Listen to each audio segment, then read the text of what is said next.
Hello everyone and welcome to Friday Football Fever. It is week 7, which means we've got some crucial district matchups and some big games lined up for you. Let's jump right in. Manatee celebrated its 100th year of football, hosting Palmetto in our USF Sarasota Manatee Game of the Week. First drive of the game for the Tigers. Sean Allison hands to Quincy Washington. Hard-earned, 25 yards up the middle for Washington for a first down. Manatee would take possession after an interception. It's Johnny Lang time. Direct snap, look at him pumping his feet, picks his way outside for a first down, led to a field goal and a 3-0 Kane lead. Late first quarter, Palmetto ball, Sean Allison sells the heck out of the play-action fake, fires to Washington, great catch, first down, drive would stall. That's an ongoing theme on this night. Late first quarter, Circavius Williams, a quick out to Lang, and he turns on the Jets, huge block, gets into the Manatee red zone before being brought down. Canes would later fumble. Palmetto got the ball back. Second quarter, we finally find the end zone. Williams with a more traditional drop-back pass to Cavius Price. Led to this. Lang in the Wildcat runs it up the gut and falls into the end zone for the opening TD. He's tired. I don't blame him. Manatee turned it on big time late, won this ball game 31-12. SNN Super 6 number 2 ranked team, undefeated Venice, hosted Sarasota. Second quarter, Sailors ball, nice play action pass. Zachary Hawkins to Talik Keaton perfectly in stride. That's a first down. Indians, though, would get the ball and go to the ground. Brandon Davis running hard, up the middle and to the left. First down, led to this. Misho Semovich right up the middle and in for a touchdown. Watch Semovich's reaction. Yeah. He's pumped a little Ray Lewis style there, 19-0. Sailors try to get something going. Hawkins on a quick hitter to Dakota Cotner. Nice run after the catch here. That's a first down, but this one was all Venice all night. Langston Provit, Mr. Reliable, Mr. Versatile, touchdown, 26-zip at that point. Venice cruises to a 46-0 win with a running clock fourth quarter. Indians remain undefeated. Cardinal Mooney hosted St. Pete Catholic in a big game for Reese Vita. Completes the pass right here to Sean Morris, and in doing that, Vita becomes the Cardinal Mooney's all-time career leader in passing yardage in school history. That's impressive. Way to go, Reese. Cougars would cap the drive with this Jazz Monaghan run, 15-yard carry, pretty strong up the middle, 14-0 at that point. Mooney wins a blowout, 49-7, with a running clock late in this one. Well, last week, IMG Academy beat Monsignor Pace 61-0 at home and actually dropped a little bit in the national rankings. Tonight, the Ascenders, another blowout, shutout victory. This one on the road at Lake Minneola, 49-0. So that's 110-0 in their last 2 games. Man, IMG. Hopefully, the Ascenders will move up in the rankings this time. All right, we will huddle up for a bit, but I've still got to show you the big Northport-Port Charlotte rivalry game, plus Braden River, Booker, and much more. You're watching Friday Football Fever.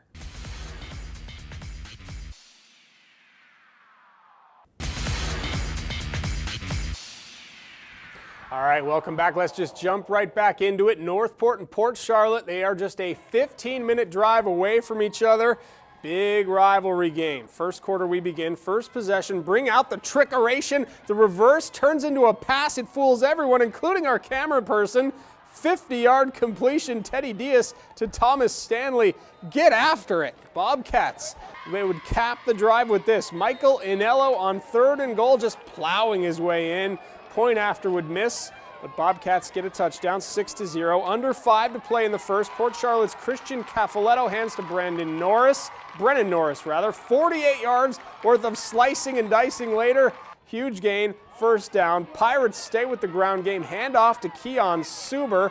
He runs to the 5-yard line. Port Charlotte would score a few plays later and then win easily in this ball game, 53-19 Port Charlotte. St. Stephen's hosting Keswick Christian on homecoming, first ever homecoming on the new field. First quarter, no score. Falcons run the ball nicely. Dortavian Billy hands to Donnelly Griffin up the left side. Big gain, first down. Then the freshman, Billy, takes the ball up the middle, calls his own number, maybe on his own, maybe a design play. Either way, bangs into touchdown, 7-0 at that point. St. Stephen's scores Soars rather, 31-19. Nice win. Undefeated Braden River was heavily favored at Bayshore. Pirates would showcase the run game here. Carlos Crawford gets the ball. A couple of fancy moves. Look at him breaking some tackles. Brought down after the first down. Led to this from River. Caleb Ford to the left, to the left. I believe that's a Beyonce song. That's a touchdown there, one of many from the Pirates. Ensuing kickoff, Bruins' Troy Keys has some room. Huge run back. Brought down before he could go all the way. The drive would stall, though. Pirates get the ball back. Justin Ross with the catch. And look at Justin Ross go after the catch up the sidelines. Is he going to go all the way? Brought down there. Pirates would cap the drive with another Caleb Ford touchdown run here. Leaping into the end zone. That's a touchdown.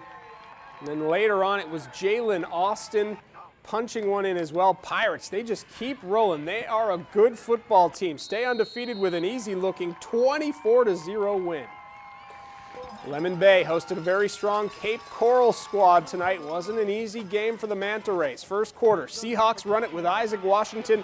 Big hit, pops the ball loose. Brian McGill recovers for the Mantas. Lemon Bay goes to the passing game. Jeremy Snook rolls right, hits Nick Mostyn for a first down there. Cape Coral, though, just too strong on this night. Seahawks give it to Dylan Bonetranger, who goes 72 yards for the touchdown. Wow. Cape Coral wins 41-18. How about Booker making the trip down to Cape Coral to take on Ida S. Baker? 10-0 Baker at the half. Booker with some trouble. Jeremiah Henderson snap over his head. Big loss on the play. That's hard because he's tall. Meanwhile, Booker gets the ball back, but Henderson drops back to pass across the middle, picked off by Dante Carter of Ida Baker. Bulldogs hang on to win a close one, and they win this game 10-7. All right, Fort Myers Gateway Charter made the trip to ODA's homecoming. There was a parachutist as I drove up to this game to deliver the game ball. Griffins get on the board early. Kenny Hardy Jr. takes the pitch, one cut, and he goes the distance. 50 yards with a stiff arm at the end. 7-0 Gateway. Ensuing kickoff, Colby Ward, he's going to bobble it at first. Maybe this is a little bit of a decoy because Colby Ward is gone. As Justin Mosley would say, toodles.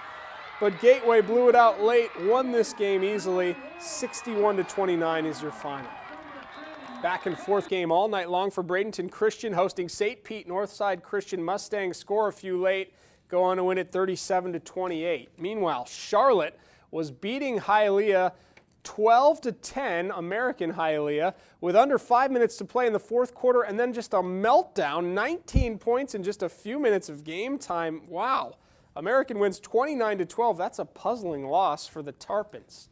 All right, let's take you back to Thursday. Former Knowles head coach Paul Meckley on hand as Southeast honored its 1994 state championship team. Current head coach John Warren and Southeast hosted Riverview for homecoming. First quarter, Brett Timmons fires a quick out to Demetrius Angle, breaks a tackle and up the line for a first down there. Drive would end with this 37-yard field goal out of Danny Boyd, puts the Seminoles out to a 3-0 lead. Anything over 30 in high school is a big kick. Nice kick there. Later, after a Ram drive stalled, it's Timmons with the pitch to nobody. Big Riley Sheehan said in the newspaper this morning, the Herald Tribune, he hadn't scored a touchdown since he was with the Redskins when he was like a 10-year-old. That's the lineman's dream right there. Rumbles to the end zone, 7-3 Riverview at that point. Rams won it 28-23. Pretty fun stuff there. All right, we will take a water break. Still to come, we will talk with Doug Miles from Southwest Florida. Game of the week. You're watching Friday Football Fever.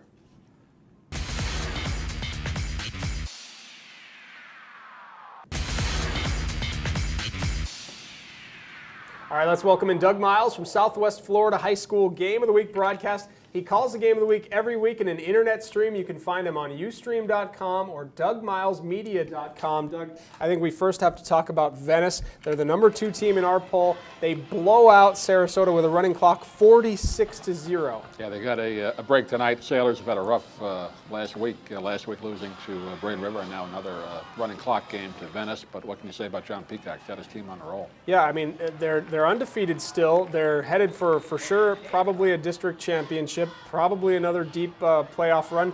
They're really well-rounded on offense and on defense. Yeah, combination of the running and the passing game. Bryce Carpenter doing another good job tonight.